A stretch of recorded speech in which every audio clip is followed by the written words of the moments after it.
गोवा विंदो ताकारी खेळकर म्हणून होते. त्यांनी नागपूरमधून हा प्रकाशित केला त्या काळामध्ये आणि सगळं त्यांनी चित्रमय करून टाकलं. विवेक सिंधू लिहिलेले ग्रंथ.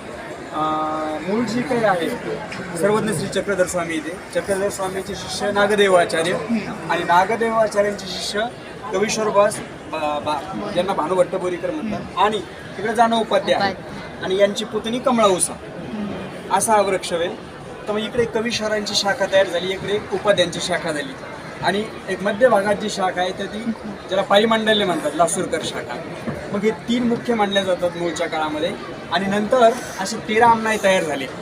तर त्या काळामध्ये एक पाहायला आपल्याला मिळेल की ज्या उपाध्यांच्या कमळा उसा होत्या यांचं मूळ गाव बळेगाव, तालुका अंबड, जिल्हा जालना या ठिकाणच्या त्या मानव संप्रदायामध्ये आल्या, दीक्षा झाली आणि नंतर त्यांची 60 शिष्य तयार झाले 12व्या शतकात. तर त्या काळामध्ये स्त्री परंपरा किती मोठी होती आपल्याला लक्षात येतं. एका स्त्रीकडे किती शिष्य होते? 60 शिष्य. आज रोजी मानव संप्रदायामध्ये स्त्रियांच्या अनुषंगाने जो विचार केला जातो तो हा इथून आहे, मूळ आहे.